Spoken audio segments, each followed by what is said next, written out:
I'm going to show you how to go to this, and then I'll show you how to fill in that circle right there. Okay, I'm going to start, of course, with an empty sheet of paper. And the first thing I want you to do is to put a circle as close to the center as you possibly can. And if you don't have a handy dandy circle tracer at home, which I'm sure most of you do not, there are lots of things at home that you can use for circle tracers. Tops of sour cream lids, tops of spreadable cheese, Pringles tops, anything can be used as a circle tracer, okay? When you do yours, I want you to use a pencil because then you can erase. If you don't want to erase, you want to be bold and brave, use a pen. I'm going to use my trusty gel pen, Uniball gel pen. You can also use a Sharpie. We're going to need a fine point permanent marker of some sort to do the coloring, but we'll talk about that later. So what you want to do to start with is put your circle tracer right in the center, hold it with one hand, and you want to start, anytime you trace, you want to be straight up and down, right up against what you're tracing, leaning on it. You don't want your pencil or pen to be laying down. I tell my kids you want it to be straight and tall like a soldier, and the top needs to be pointing up to the ceiling.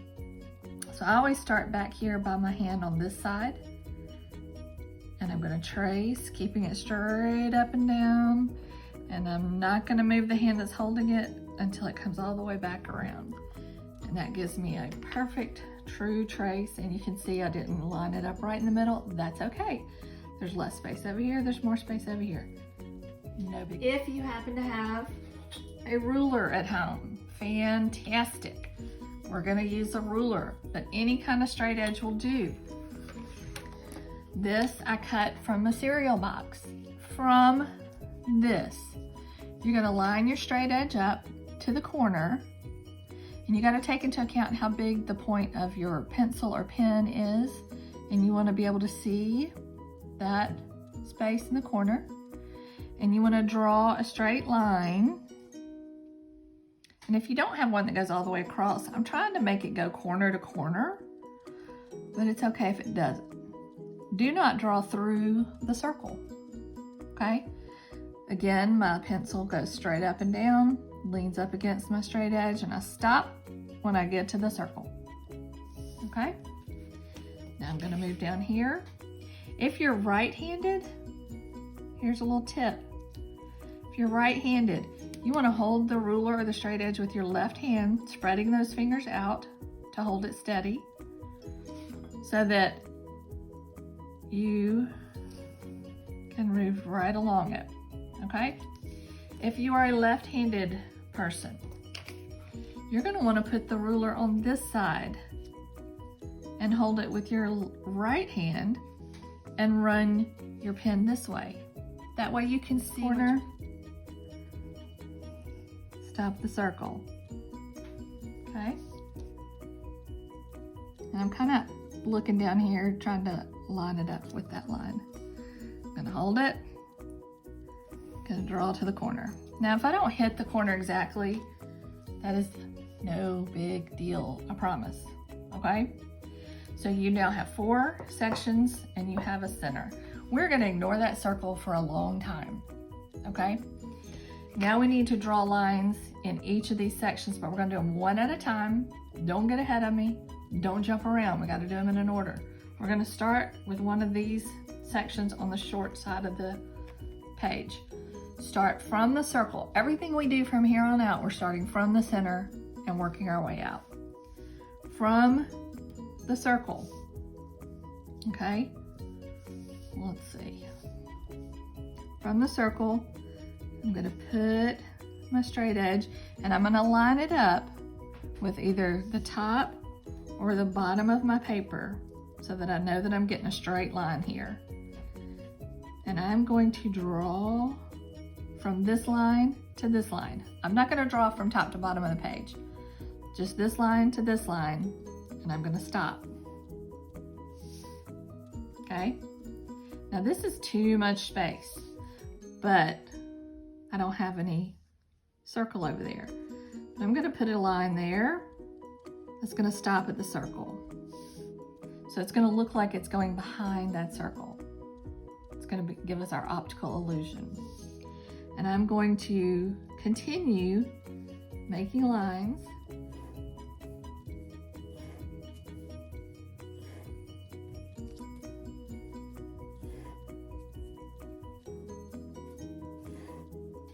And I tried to get them equal distance apart. Some are a little bit bigger. That's okay. I'm not going to go in and try to squeeze a line in there. I'm just going to let that be bigger.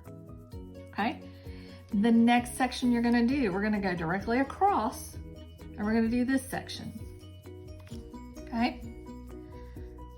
Again, if I went here, I would have too much space down here. Line it up with the bottom so I can see that I'm getting a straight line. And I'm going to go from the circle to this line. Scoot it out a little bit. So whatever you do, do not cross through that circle.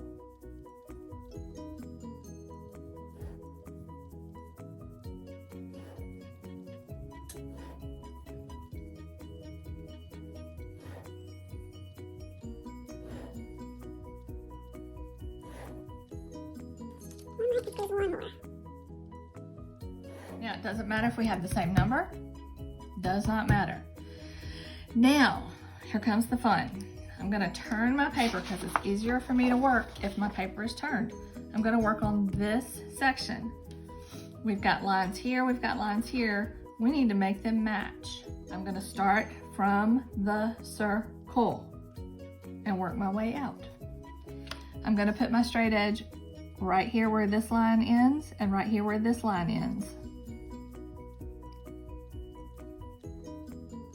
And I'm going to draw a line to create that. Now it barely skimmed the edge of that circle. If it had been that way just a little bit, I would have had to stop, jump over it, and keep drawing. Okay? That's going to happen over here. Take time to line it up. Make sure you're right there and right there. Okay? If that's too confusing, you can turn it this way.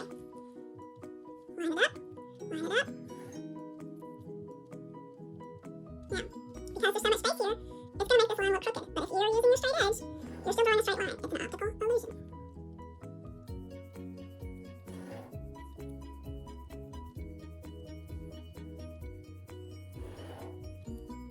Here I've run into a problem.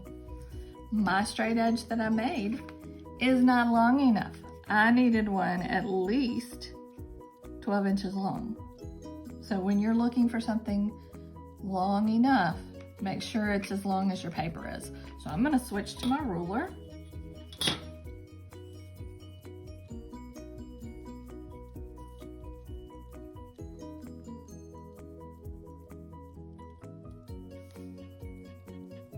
See how long I'm taking to line it up? That's what you have to do. Now, I have more lines here than I have here. That just means that these lines are going to run off the page. And I just kind of have to eyeball that. And what I'm doing is I'm basing it on how far apart these lines are.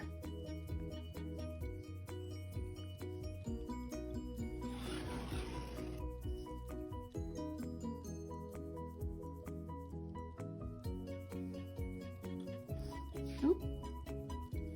That one's going to be a little difficult. I'm going to do it this way.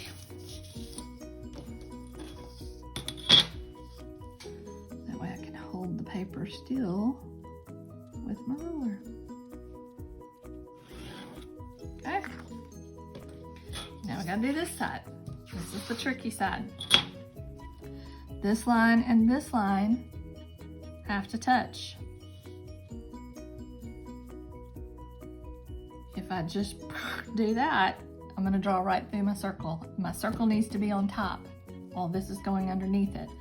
I'm going to start here, I'm going to draw the circle and stop, come to this side of the circle, draw and stop. So now this looks like this is going behind it. Same thing with this one. Same thing with this one. This is where I did not get the circle in the center. That's okay.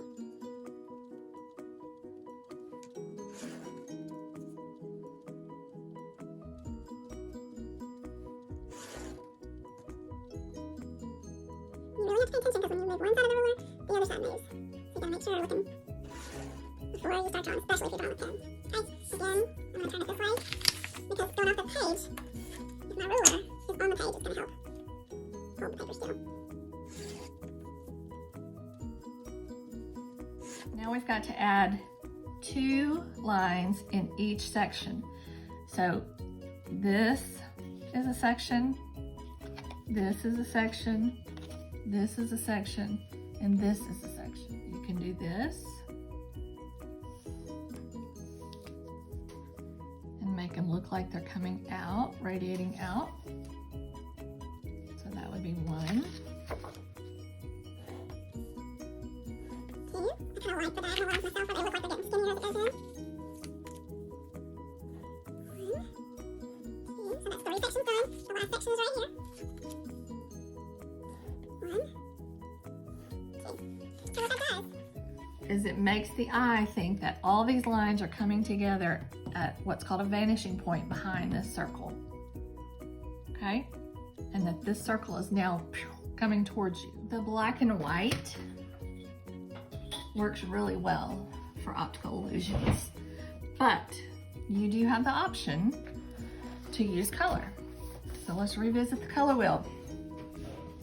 Color wheel, if you're going to use colors, you want to choose complementary colors. Complementary colors, as you remember, are colors that are directly across from each other on the color wheel. They look great when they're next to each other, but if you blend them together, like if we're painting or if markers get together and blend, they kind of make a muddy color. But next to each other, they look really good. So yellow and purple, red and green, blue and orange. So think about your colors on the color wheel before you start deciding which 2 colors. You want 2 colors and 2 colors only, because we're gonna make this like a checkerboard. Everything we do is gonna be from the center out, always. You're gonna pick one section and work on that one section at a time. So it goes corner to corner, that's a section. So I'm gonna start here, and this little section right here is gonna be colored in solid.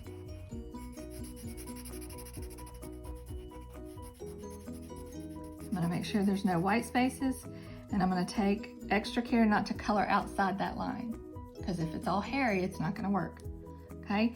This is 1 row. I'm gonna skip a space, I'm gonna color the next one.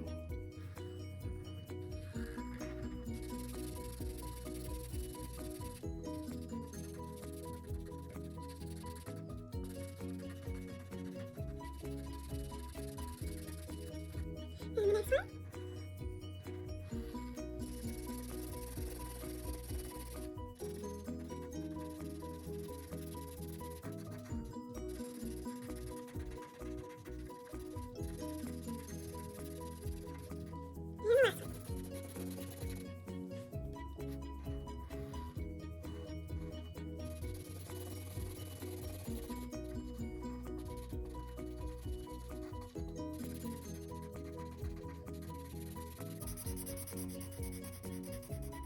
Now, it's gonna be really tempting to jump over here and start up here. You have to go back down here and start at the circle and work your way back up. So go down here, look at the pattern. If this is white, what is this gonna be? Black. Very good.